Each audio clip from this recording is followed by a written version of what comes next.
আসসালামু আলাইকুম রহমতুল্লাহি ওবরকাতুহু।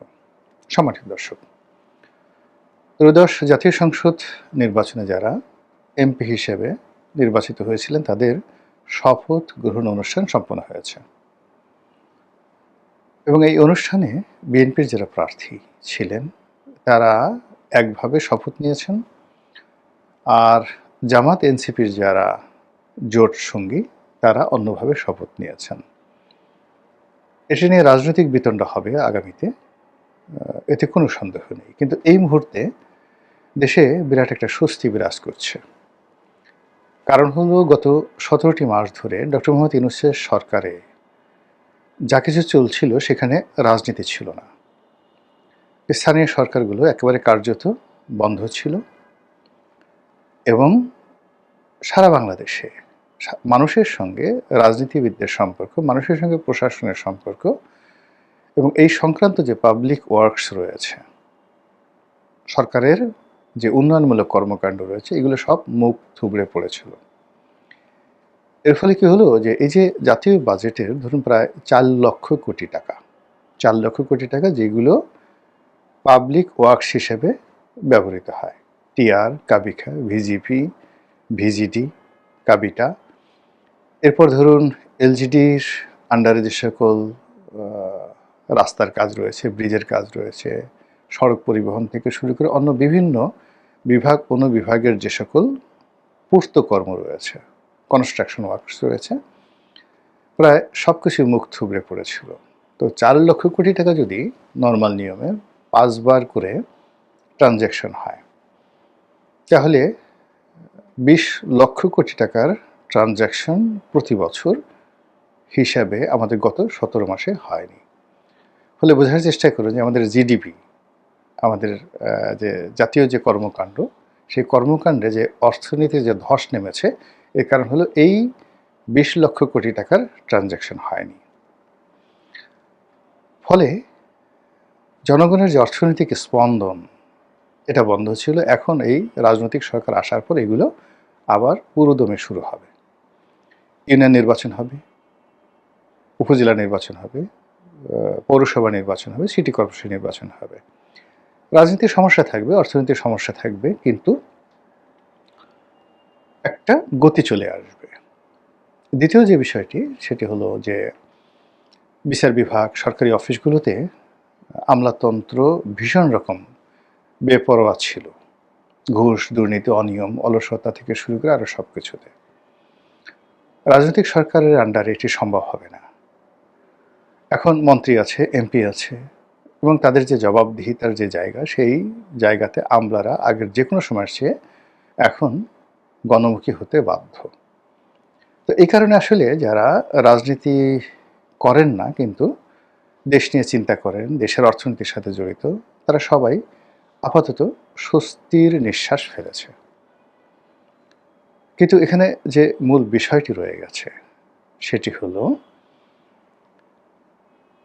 শুধুমাত্র যে সাধারণ জনগণ এখানে স্বস্তির নিঃশ্বাস ফেলছে তা নয়।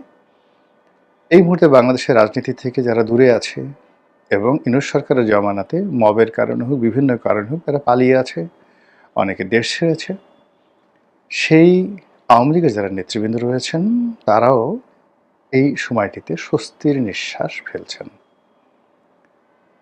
একটি নির্ভরযোগ্য সূত্রে জানতে পারলাম যে আজকে তারেক রহমান সাহেব যে প্রধানমন্ত্রী রূপে শপথ নিলেন, তার দলের সংসদ সদস্যরা শপথ নিলেন, জামাতের আমির শপথ নিলেন, জামাতের ১১ দলীয় জোট শপথ নিল, এতে করে কলকাতাতে আওয়ামী লীগের যারা লোকজন তারা মিষ্টি বিতরণ করেছে বিভিন্ন কারণে। আমি যদি ইতিবাচক ধরি, ইতিবাচক হলো যে এখন যে দৌড়টি হবে, রাজনীতির যে প্রতিযোগিতাটি হবে, সেটি গণতান্ত্রিক পদ্ধতিতে। পার্লামেন্টে বিতর্ক হবে, রাজপথে আন্দোলন হবে, সরকারের সমালোচনা হবে এবং সব কিছুর মধ্যে একটা গণতন্ত্র থাকবে। আর সেই গণতন্ত্রের সবচেয়ে বড় stakeholder till now Awami League. একক দল হিসেবে এখন বিএনপির হয়তো অনেক নতুন নতুন শুভার্থী, 5% যাকে বলা হয়, তার নতুন সমর্থক জুটে গেছে ক্ষমতা আসার সঙ্গে সঙ্গে। কিন্তু দুটো দলের মধ্যে থেকে যদি আপনি চিন্তা করেন যে স্টিল বিএনপির চাইতে আওয়ামী লীগের সাংগঠনিক ক্ষমতা বেশি, জনসমর্থন বেশি, এবং গত 17 মাসে সেটা আরও বৃদ্ধি পেয়েছে জনপ্রিয়তায়। মানে মানুষ বলার চেষ্টা করছেন যে লাউ সেই কদু, এটা নয়, বরং শেখ হাসিনার জমানাতে ভালো ছিলাম। এর কারণ হলো ওই যে 20 লক্ষ কোটি টাকার যে ওয়ার্কস, পাবলিক ওয়ার্কস, এর সঙ্গে অন্তত 2 কোটি লোক সরাসরি জড়িত ছিল। তো এই 2 কোটি লোকের তো পেটে টান পড়েছে। কে আওয়ামী লীগ করে, কে বিএনপি করে, ডাজ নট ম্যাটার। তিনি এই 17 মাসে তাদের এই 2 কোটি পরিবারের যে অসহনীয় অবস্থা, তারা শেখ হাসিনাকে মনে করেছে যে তার অধীনেই এই বাংলাদেশ এগিয়ে গেছে এবং এটা সম্ভব, অতএব তিনি ফিরে আসেন।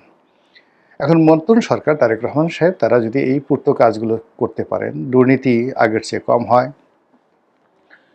লোকজনের মধ্যে প্রতিযোগিতায় বেশি হয়, সঙ্গতের কারণে লোকজন আর শেখ হাসিনার নাম আগের মতো না নিয়ে তারেক রহমান সাহেবের নাম নেবেন। এটা হলো এক কারণ। দ্বিতীয় কারণ হলো যে এই যে এখানে কলকাতাতে যে মিষ্টি বিতরণ হলো, যে এই রাজনৈতিক কর্মকাণ্ডে সঙ্গতির কারণে আওয়ামী লীগের যারা নেতাকর্মী রয়েছেন তারা অংশগ্রহণ করতে পারবেন, এবং এই যে রাজনীতির যে রেস, প্রতিযোগিতা, এই প্রতিযোগিতাতে